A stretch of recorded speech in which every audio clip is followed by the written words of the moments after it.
Bonsoir, ici Lucinda Gabriel. Donc aujourd'hui, on est le 28 avril 2024. Alors ce soir, j'ai un message sur les faux prophètes. Et tout d'abord, j'aimerais dire que cette vidéo est réservée aux femmes uniquement. Alors si vous êtes un homme et que vous choisissez d'écouter une femme, c'est à votre discrétion. Ceci est une exhortation d'une femme envers les autres. Donc cette semaine, je veux vous parler des faux prophètes et des fausses prophéties. Il y a tellement de tromperies que nous devons en parler.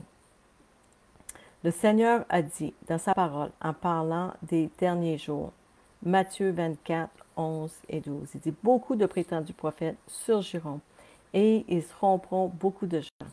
À cause de la progression du mal, de l'iniquité, du péché, l'amour du plus grand nombre se refroidira. » Dans Matthieu 24, 24, « Car de faux messies et de faux prophètes se lèveront et accompliront de grands signes et prodiges, afin de tromper, si possible, même les élus de Dieu. Voyez-vous, je vous ai prévenu à l'avance. » Jésus nous a avertis à maintes et maintes reprises dans le livre de Matthieu. Matthieu 7, 15 à 20, c'est écrit « Méfiez-vous des prétendus prophètes. Ils viennent à vous en vêtements de brebis, mais au-dedans ce sont des loups voraces. Vous les reconnaîtrez à leurs fruits. Cueille-t-on des raisins sur des ronces ou des figues sur des chardons? Tout bon arbre produit de bons fruits, mais le mauvais arbre produit de mauvais fruits. Un bon arbre ne peut pas porter de mauvais fruits, ni un mauvais arbre porter de bons fruits. Donc tout arbre qui ne produit pas de bons fruits est coupé et jeté au feu. C'est donc à leurs fruits que vous les reconnaîtrez. Jean nous avait prévenu aussi. 1 Jean, chapitre 4, verset 1. Bien-aimés, ne croyez pas tout esprit, mais éprouvez les esprits pour savoir s'ils sont de Dieu, car beaucoup de faux prophètes sont sortis dans le monde. Beaucoup de gens sont pris dans le surnaturel et courent d'église en église, de prophète en prophète, pour entendre ce qu'ils veulent entendre. 2 Timothée 4, verset 3. En effet, un temps viendra où les hommes ne supporteront pas la sainte doctrine. Au contraire, ayant la démangeaison d'entendre des choses agréables, ils se donneront une foule d'enseignements conformes à leurs propres désirs. Paul dit dans 1 Corinthiens, chapitre 14, qui est après le chapitre 13, où ce qui parle d'amour, il dit « Recherchez l'amour, aspirez aussi aux dons spirituels, mais surtout à la prophétie. En effet, celui qui parle en langue ne parle pas aux hommes, mais à Dieu, car personne ne le comprend. Et c'est en esprit qu'il dit les paroles mystérieuses. Celui qui prophétise, au contraire, il parle aux hommes, les édifie, les encourage et les réconforte. Celui qui parle en langue s'édifie lui-même, alors que celui qui prophétise édifie l'Église. Donc ici, on parle de toute l'Église. Ce n'est pas des prophéties personnelles. Nous lisons ici qu'il y a une place pour la prophétie et qu'elle est l'une des 5 vocations de l'Église. Évangéliste, pasteur, enseignant, apôtre et prophète. Mais aujourd'hui, beaucoup d'entre nous ont pris trop de liberté en disant « Le Seigneur a dit », moi-même inclus, je me repens humblement devant vous de l'avoir dit et surtout d'avoir participé à des événements où nous avons requéri sur demande au Seigneur une parole pour quelqu'un. Je suis vraiment désolée et je me repens. Beaucoup de personnes dans le ministère prophétique sont malheureusement traitées et vues comme des voyants de bonne aventure. 1 Corinthiens 12, verset 8. En effet, à l'un est donné à l'esprit une parole de sagesse et à un autre une parole de connaissance selon le même esprit. À une autre la foi par le même esprit, à un autre le don de guérison par le même esprit, à un autre le don d'opérer des miracles, à un autre la prophétie, à un autre le discernement des esprits, à un autre la diversité des langues, à un autre l'interprétation des langues. Un seul et même esprit opère toutes ces choses, les distribuant à chacun en particulier comme il veut. Donc c'est l'esprit qui veut. L'esprit parlera quand il le décidera et non pas nécessairement sur demande. Donc faisons attention. Récemment, je me suis souvenu de la petite voix que j'avais entendue le matin du 3 juin 2018 à 5 heures du matin. J'avais clairement entendu « Tu ne me sers pas. Quand les gens vont vers toi, ils ne viennent pas à moi. » Et puis la voix a dit « Et comment peux-tu être sûr d'où proviennent tes informations? » À l'époque, je pratiquais la divination, sans savoir que c'était une abomination aux yeux de Dieu. Et ceci était un dimanche matin, et j'ai fermé mon entreprise dès le lendemain. Dieu veut que nous nous adressions directement à lui et non aux prophètes pour des prophéties personnelles. Il veut que nous ayons une relation avec lui. Deutéronome 18, verset 10. Qu'on ne trouve chez toi personne qui fasse passer son fils ou sa fille par le feu, personne qui exerce le métier de devin, d'astrologue, d'augure, de magicien, d'enchanteur, personne qui consulte ceux qui évoquent les esprits ou disent la bonne aventure, personne qui interroge les morts.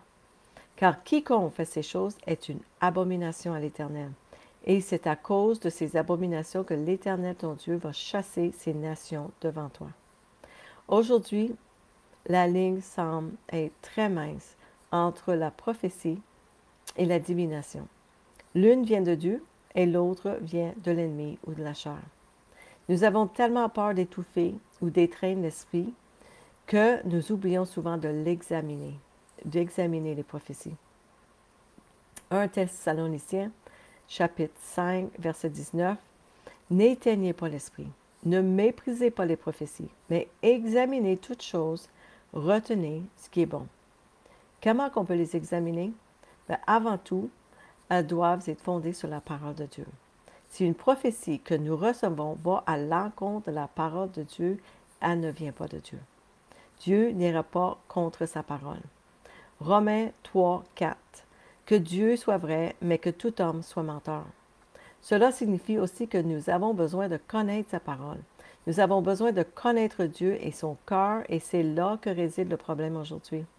Osée, chapitre 4, verset 6, « Mon peuple périt faute de connaissance. » Donc, beaucoup de gens vivent leur foi en mangeant ce qui a déjà été mangé par d'autres. Ils ne connaissent pas Dieu. Beaucoup de gens ne connaissent pas la parole. La parole de Dieu est la nourriture. Un bébé boit du lait, mais à un moment donné, il a besoin de viande pour grandir. Nous aussi, nous devons manger la parole de vérité pour nous-mêmes, puis pas de manger ce que quelqu'un d'autre a déjà mangé. Parfois, la parole est difficile à digérer, mais néanmoins, nous devons lui obéir et nous y soumettre. La foi seule ne nous sauvera pas. Nous avons besoin d'obéir à la parole de Dieu. Jésus a dit dans Luc 6, 46, « Alors pourquoi continuez-vous à m'appeler Seigneur, Seigneur, alors que vous ne faites pas ce que je dis? » Oui, vous me direz, mais c'est par la foi seule que nous sommes sauvés, par la grâce, par la foi en Jésus-Christ. Mais la foi sans les œuvres est morte.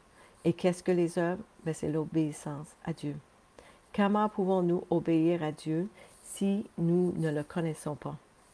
Comment pouvons-nous vraiment connaître Dieu si nous ne lisons jamais notre Bible? Dieu est comme un livre ouvert. Il ne nous cache absolument rien. Tout ce que nous voulons savoir sur lui se trouve dans sa parole. Tant de croyants comptent sur les autres, sur les pasteurs, sur les prophètes, mais ne savez-vous pas que beaucoup ont compromis la vérité? Ne comprenez-vous pas que beaucoup évitent les sujets difficiles parce qu'ils ne veulent pas perdre leur membre d'Église ou leur don? Malheureusement, beaucoup s'inquiètent davantage de leur propre image ou de leur réputation, de payer leurs factures, que du salut de leur congrégation.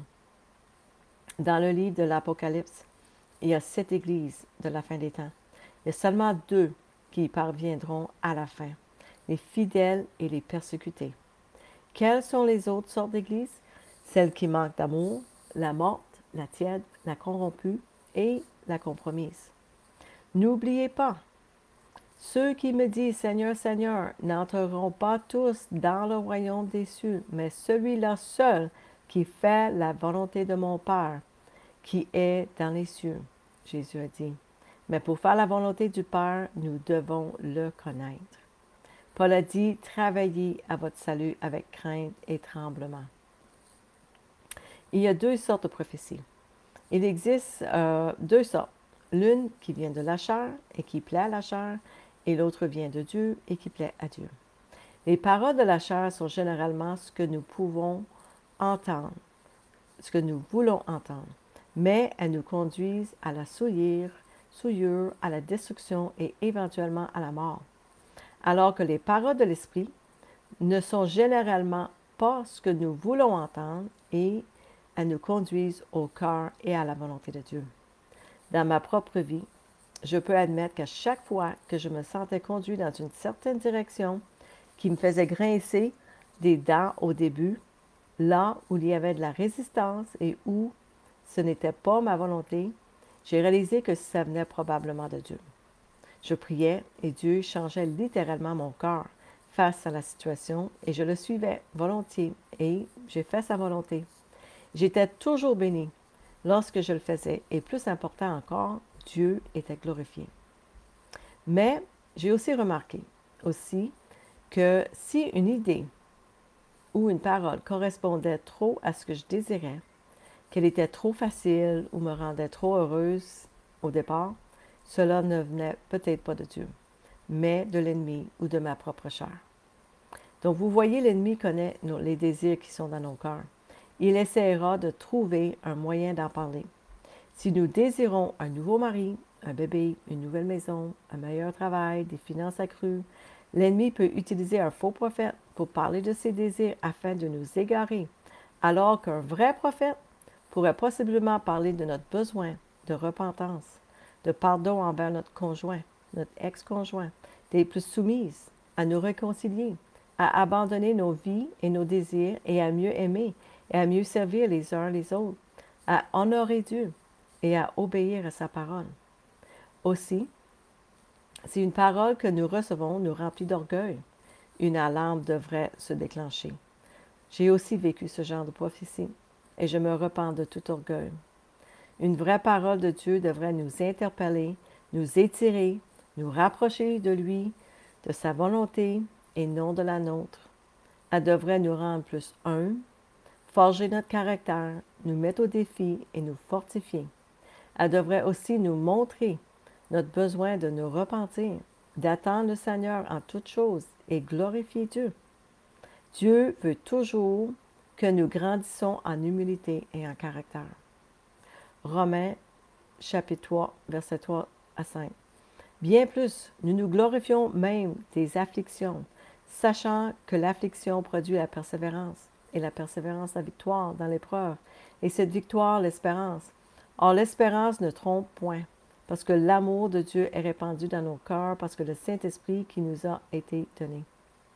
De nos jours, beaucoup de gens s'attendent à ce que le christianisme et la vie avec Jésus améliorent leur vie, leur apportent la paix, la prospérité, le plaisir et des bénédictions. Et lorsque vous regardez autour de vous, vous pouvez facilement être trompé en vous faisant croire cela. La vie avec Jésus est merveilleuse, mais c'est difficile. Elle nous appelle à mourir chaque jour à nous-mêmes, à avoir le courage de faire le bien, même si nous ne le voulons pas, même quand ça ne nous tente pas. Le faux christianisme promet ou promeut un faux Jésus, partage un faux évangile et a un faux esprit et des faux prophètes. Le faux Jésus est amour et ne porte pas jugement. Il veut que nous soyons heureux et non saints. Il veut que nous vivions une vie prospère, que nous ne nous renoncions pas à nous-mêmes en se contentant de ce que nous avons. Son faux Esprit Saint nous égare vers la tromperie, la souillure et finalement la mort, plutôt que de nous conduire vers le chemin, la vérité et la vie. De nombreux croyants sont trompés aujourd'hui, pensant que Dieu veut qu'ils soient heureux plutôt que saints comme il est saint. Jésus a-t-il déjà promis une vie facile et heureuse? Non. Actes 1, chapitre 1, verset 8. Mais vous recevrez une puissance du Saint-Esprit survenant sur vous, et vous serez mes témoins Ce mot témoin veut dire martyr dans cette place-là spécialement. Donc, vous serez mes martyrs à Jérusalem, dans toute la Judée, dans la Samarie, jusqu'aux extrémités de la terre. Paul a dit dans 2 Timothée 3,12, « Or, tous ceux qui veulent vivre une vie, qui veulent vivre pieusement en Jésus-Christ seront persécutés. » Est-ce que vous êtes persécutés? Sinon, votre message est peut-être trop doux. Est-ce que tout le monde vous aime? Si c'est le cas, il y a un problème.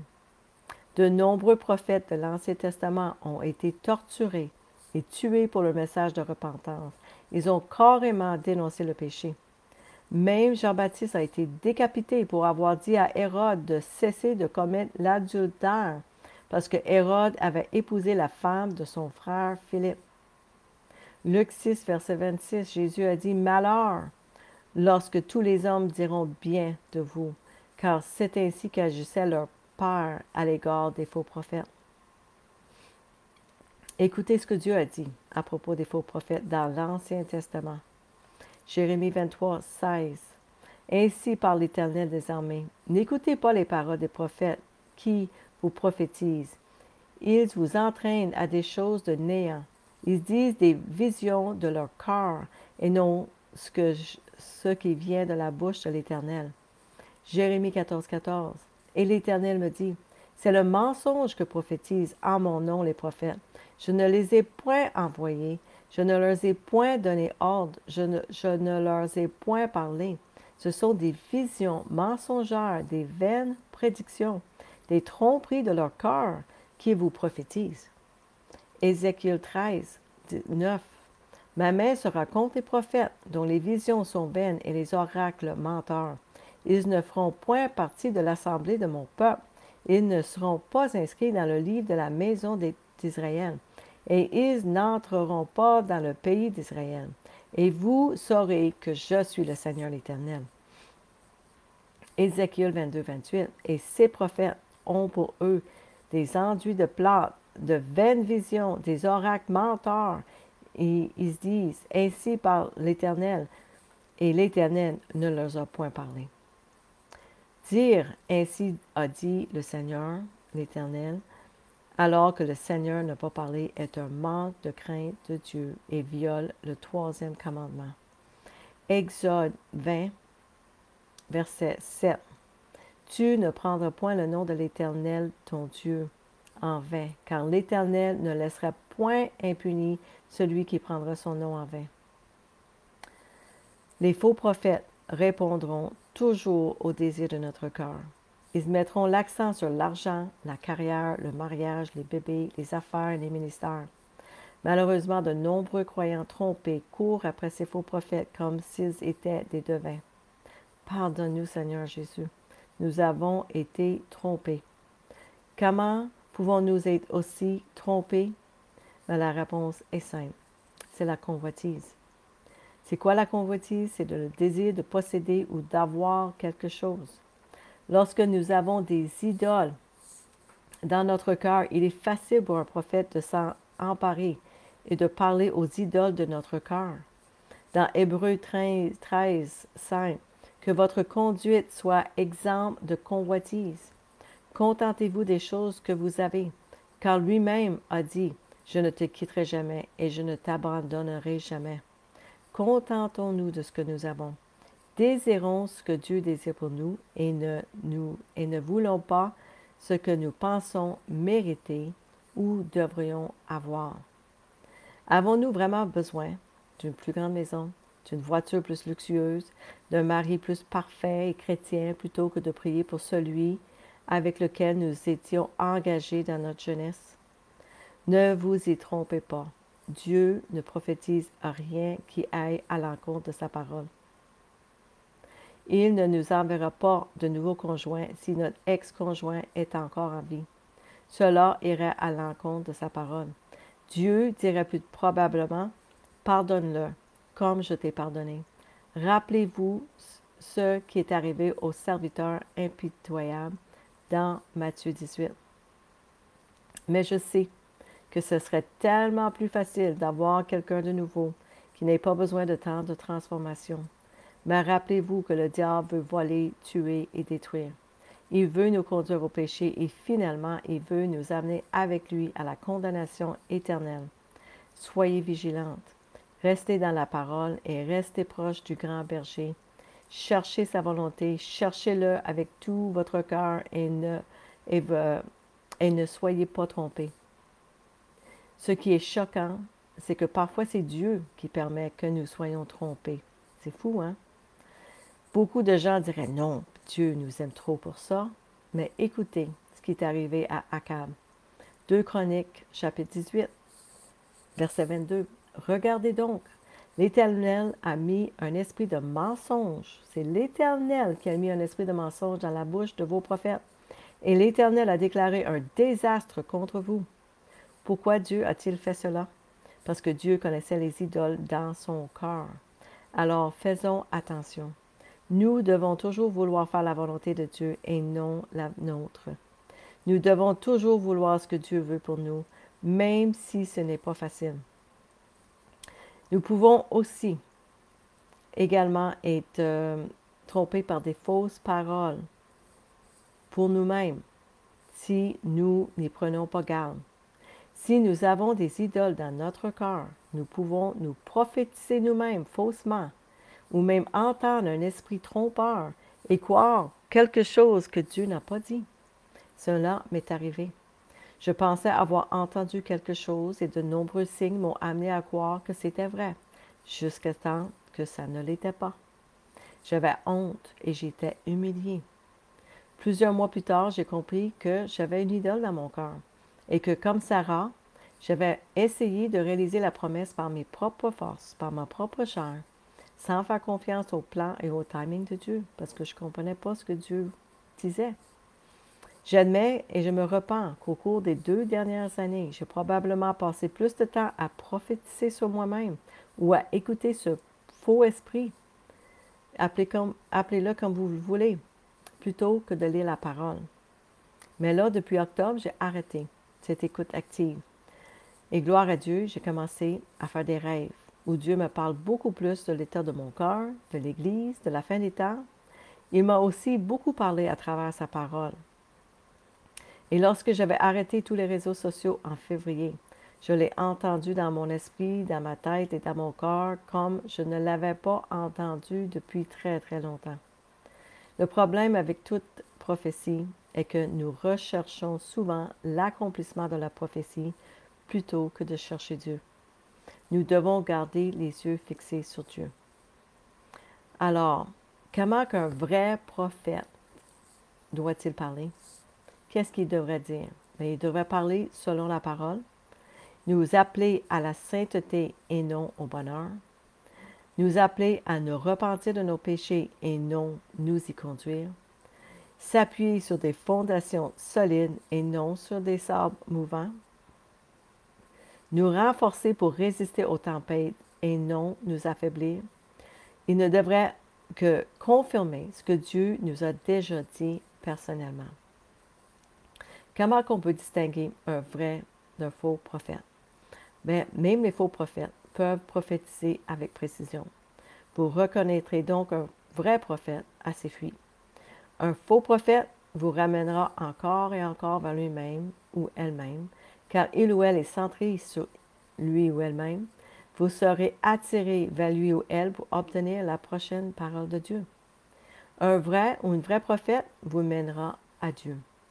Un ou une vraie prophète mettra en vous la crainte de Dieu et vous conduira sur vos genoux dans la repentance pour rechercher la volonté de Dieu pour votre vie au lieu de chercher à faire plaisir à vos désirs charnels. Donc la conclusion, c'est que nous, croyants qui sont nés de nouveau, avons reçu le Saint-Esprit qui nous conduit dans toute la vérité. Nous ne vivons plus comme dans l'Ancien Testament où les gens n'avaient pas accès direct à Dieu. Nous avons aujourd'hui le privilège d'avoir la parole de Dieu à la portée de notre main dans n'importe quelle langue. Et nous avons le Saint-Esprit qui vit en nous et qui est le meilleur enseignant et prophète que nous puissions désirer ou avoir besoin. Souvenez-vous qu'il y a un jugement qui s'en vient sur les prophètes. sur les faux prophètes. Luc 6, verset 26. Malheur lorsque tous les hommes diront bien de vous, car c'est ainsi qu'agissait leur père à l'égard des faux prophètes. Jérémie 23. Je vais juste lire un petit peu, mais je vous recommande d'aller lire Jérémie chapitre 23 au complet et Ézéchiel chapitre 13 au complet. Puis la dernière partie de Ézéchiel 13, deuxième moitié, c'est vraiment concernant des femmes prophètes. Il y a un jugement pour les femmes qui sont faux prophètes. Donc, je vous encourage à lire ça. Donc, Jérémie 23, verset 9. Sur les prophètes, mon cœur est brisé au-dedans de moi. Tous mes os tremblent. Je suis comme un homme ivre, comme un homme pris de vin à cause de l'Éternel et à cause de ses paroles saintes. Car le pays est rempli d'adultère. Le pays est en deuil à cause de la malédiction. Les plaines du désert sont desséchées. Ils courent au mal, ils n'ont de la force que pour l'iniquité. Prophètes et sacrificateurs sont corrompus. Même dans ma maison, j'ai trouvé leur méchanceté, dit l'Éternel. Là, je vais au verset 16. Ainsi par l'Éternel des armées, n'écoutez pas les paroles des prophètes qui vous prophétisent. Ils vous entraînent à des choses de néant. Ils disent des visions de leur cœur et non ce qui vient de la bouche de l'Éternel. Ils disent à ceux qui me méprisent, l'Éternel a dit, vous aurez la paix. Et ils disent à tous ceux qui suivent les penchants de leur cœur, il ne vous arrivera aucun mal. Qui donc a assisté au conseil de l'Éternel pour voir, pour écouter sa parole? Qui a prêté l'oreille à sa parole? Qui l'a entendu? Voici la tempête de l'Éternel, la fureur éclate, l'orage se précipite et fond sur la tête des méchants. La colère de l'Éternel se calmera pas jusqu'à ce qu'il ait accompli, exécuté les desseins de son cœur. Vous le comprendrez dans la suite des temps, en voulant dire à la fin des temps. Je n'ai point envoyé ces prophètes, et ils ont couru. Je ne leur ai point parlé, et ils ont prophétisé. S'ils avaient assisté à mon conseil, ils auraient dû faire entendre mes paroles à mon peuple, et les faire revenir de leur mauvaise voie, de leur méchanceté, de leur action. Ne suis-je un Dieu que de près, dit l'Éternel, et ne suis-je pas aussi un Dieu de loin? Quelqu'un se tiendra-t-il dans un lieu caché sans que je le voie, dit l'Éternel? Ne remplis-je pas, moi, les cieux et la terre, dit l'Éternel? Donc, comme je vous ai dit, je vous recommande de lire Ézéchiel chapitre 13, Jérémie chapitre 23 sur le jugement qui s'en vient sur les faux prophètes. En conclusion, assurez-vous que toute prophétie que vous recevez s'enligne avec la Sainte Parole de Dieu. Ça vous amène une grande paix après la prière. Donc, cherchez la face de Dieu, priez là-dessus et que cette parole-là ne vous provoque pas à la rébellion, à l'idolâtrie ou de la convoitise. Donc, c'est ça mon message cette semaine. Je prie vraiment que ça vous a béni. Et c'est ça. Je vous verrai la semaine prochaine, si Dieu le veut. Bonne soirée.